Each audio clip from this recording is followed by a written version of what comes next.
সামনে আসতেছে ঈদ, আর ঈদ মানেই সবার ঘরে ঘরে কম বেশি মাংস থাকবেই।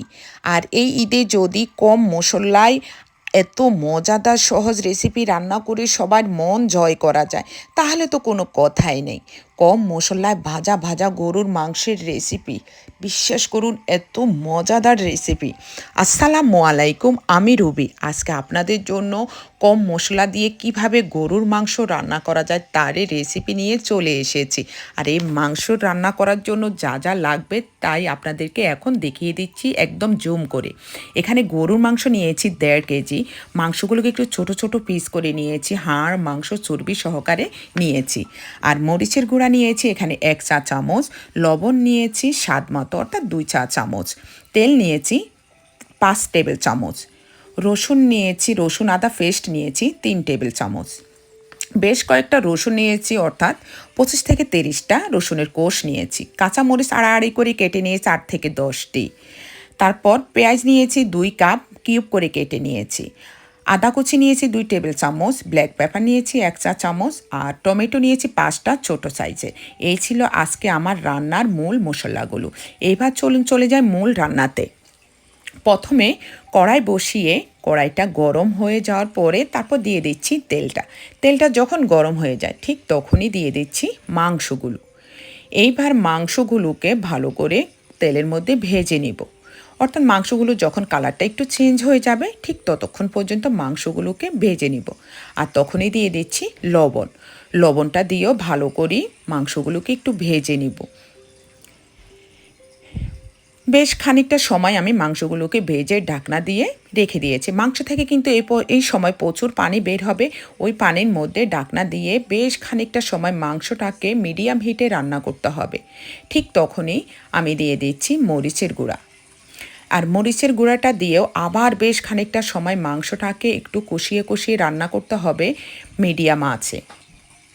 আর এভাবে করে মাংসটাকে কষিয়ে কষিয়ে রান্না করে, আর কিছু মাংস আছে খুব দ্রুত সিদ্ধ হয়ে যায়, আবার কিছু মাংস আছে একটু সময় লাগে সিদ্ধ হতে। সেক্ষেত্রে আপনারা একটু একটু করে পানি দিয়ে মাংসটাকে সিদ্ধ করে নেবেন। আর এখানে আমি দিয়ে দিচ্ছি কাঁচামরিচ আমি সবগুলো দিচ্ছি না, এখানে কিছুটা কাঁচামরিচ দিচ্ছি। মরিচগুলো কিন্তু অনেক ঝাল, তাই আমি কিছুটা দিচ্ছি, লাগলে আবার পরে দিব। আবারও কাঁচামরিচটাকে দিয়ে আমি ভালো করে নাড়াচাড়া করে মাংসটাকে আবারও ঢাকনা দিয়ে বেশ খানিকটা সময় সিদ্ধ করে নিচ্ছি। এর মাঝে কিন্তু আমি একটুখানি পানি দিয়ে মাংসগুলোকে সিদ্ধ করে নিয়েছি। আমার বেশ খানিকটা সময় লেগেছে মাংসটা সিদ্ধ হতে। আর এখানে যখন মাংসটা 80% সিদ্ধ হয়েছে ঠিক তখনই আমি আদা রসুন পেস্ট দিয়ে দিয়েছি, আদা কুচি দিয়েছি, রসুনগুলো দিয়ে দিচ্ছি পেঁয়াজের কিউবগুলো দিচ্ছি টমেটো। এইবার সবগুলো দিয়ে দিচ্ছি আরও কিছু কাঁচামরিচটা। একটা জিনিস ফলো করবেন, যে জাল মশলা তেল এইটা হচ্ছে যার যার ব্যক্তিগত, যে যেরকম খায় ঠিক সেভাবে দেওয়াটাই আমি মনে করি ভালো। আর এইভাবে সবগুলো দিয়ে দিয়েছি। এখানে দেখুন, চিন্তা করুন আমি কিন্তু হলুদ দিইনি, অথচ দেখুন সুন্দর একটা কালার আসতেছে।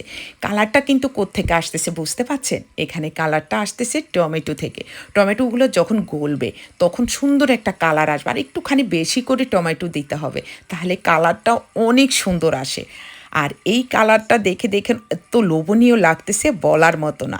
আর এই ভাজা ভাজা গরুর মাংসটা বিশ্বাস করুন সাদা ভাত, পরোটা, রুটি, পোলাও যেটা ইচ্ছা সেটা দিয়ে খাইতে পারেন, এত মজা।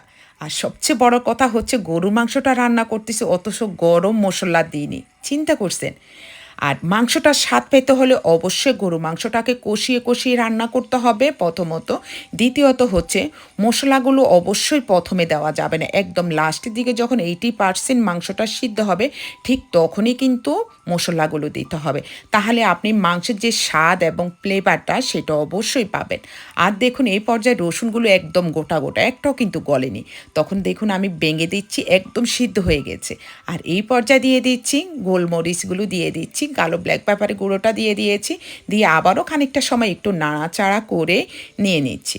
দেখুন একটা মাংস তুলে নিচ্ছি, মাংসগুলো একদম গোটা গোটা অথচ একদম সুন্দর সিদ্ধ হয়ে গেছে। আবারও একটু দমে রেখে দিয়েছি কিছুটা সময়ের জন্য। এইবার পরিবেশনের পালা।